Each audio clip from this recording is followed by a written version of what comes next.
آج کے اس ایکسپلینر میں ہم ایک انتہائی حساس اور اہم رپورٹ کا جائزہ لینے والے ہیں۔ ہم بات کریں گے 10 مئی کو بنوں میں ہونے والے ہولناک حملے اور اس کے نتیجے میں پیدا ہونے والے شدید جغرافیائی اور سیاسی اثرات کی۔ ہمارا مقصد یہاں کسی کی سائیڈ لینا نہیں ہے، بلکہ حقائق کو بالکل غیر جانبدارانہ انداز میں آپ کے سامنے رکھنا ہے تاکہ اس پوری پیچیدہ صورتحال کو بخوبی سمجھا جا سکے۔ تو چلیں، بغیر کسی تاخیر کے سیدھا اس کی تفصیلات میں چلتے ہیں۔ آج کے ایجنڈے پر اگر ایک نظر ڈالیں تو ہم ان 5 اہم نکات پر بات کریں گے۔ پہلا، بنوں چیک پوسٹ کا حملہ۔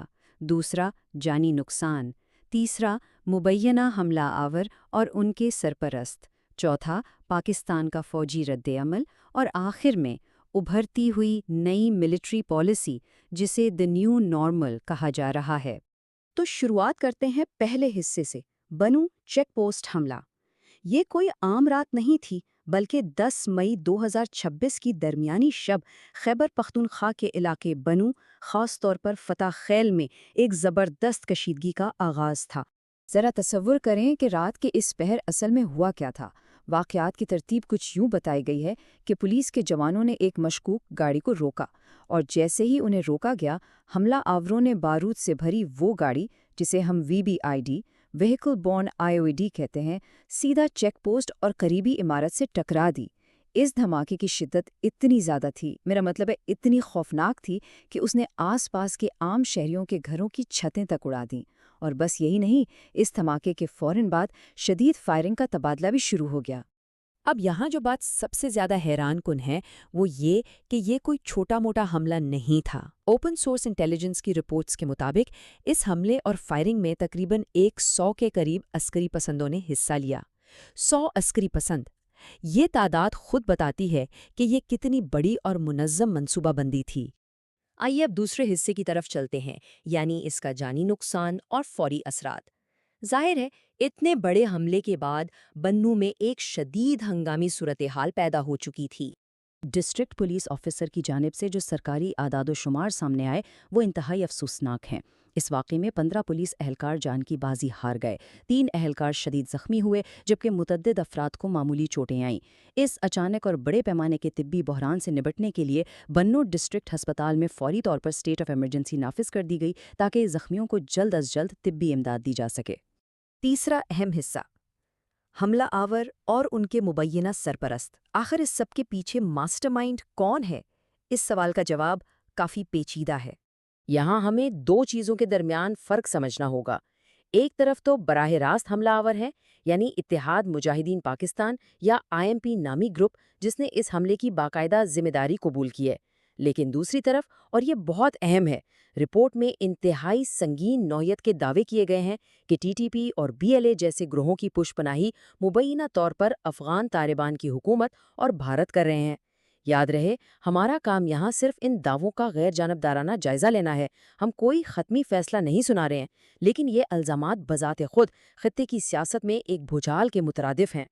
اب آتے ہیں چوتھے حصے پر، پاکستان کا فوجی رد عمل۔ GHQ میں فیلڈ مارشل سید عاصم منیر کے خطاب کے بعد یہ معاملہ اب محض ایک مقامی سانحے سے نکل کر ایک وسیع تر قومی ملٹری اسٹریٹجی میں تبدیل ہو چکا ہے۔ تو اس تناظر میں قدرتی طور پر یہ سوال پیدا ہوتا ہے کہ فوج اس پوری صورتحال پر کس طرح ری ایکٹ کر رہی ہے؟ سرحد پار سے آنے والے ان خطرات سے نمٹنے کا کیا پلان ہے؟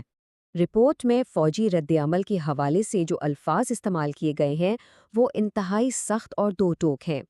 واضح طور پر کہا گیا ہے کہ عسکریت پسندوں کو نکال کر جہنم واصل کیا جائے گا۔ یہ جملہ اس بات کی عکاسی کرتا ہے کہ ملٹری کی جانب سے جوابی کارروائی کا ارادہ کتنا سنجیدہ اور شدید ہے۔ اور یہ جوابی کارروائی صرف بیانات تک محدود نہیں بتائی جا رہی۔ تجزیے کے مطابق Pakistan air force ground intelligence کی مدد سے افغانستان کے اندر IMP کے ٹریننگ کیمپس، ان کے ٹھکانوں اور کمانڈرز کی رہائش گاہوں پر پریسیجن سٹرائکس یعنی انتہائی درست اور ہدفی حملوں کی تیاری کر رہی ہے۔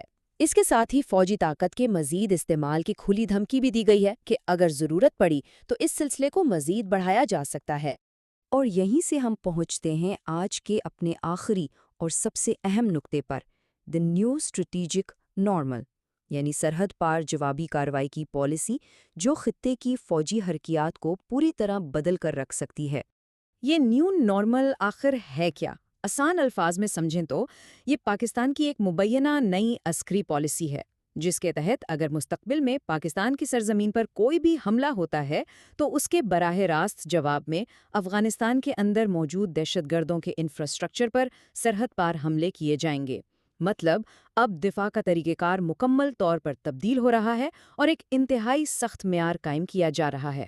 اس ساری صورتحال کو دیکھنے کے بعد ایک بہت گہرا سوال ذہن میں آتا ہے، سرحد پار جوابی کارروائی کی یہ نئی پالیسی مستقبل میں پاکستان اور افغانستان کے درمیان استحکام پر کیا اثر ڈالے گی؟ کیا اس سے واقعی خطے میں دیر پا امن قائم ہوگا یا ہم جنوبی ایشیا کو ایک نئی طویل اور خطرناک کشیدگی کی طرف بڑھتا ہوا دیکھ رہے ہیں؟ یہ ایک ایسا سوال ہے جس پر ہم سب کو غور کرنے کی ضرورت ہے۔ آج کے اس ایکسپلینر میں ہمارے ساتھ شامل ہونے کا بہت شکریہ، اپنا خیال رکھیے گا۔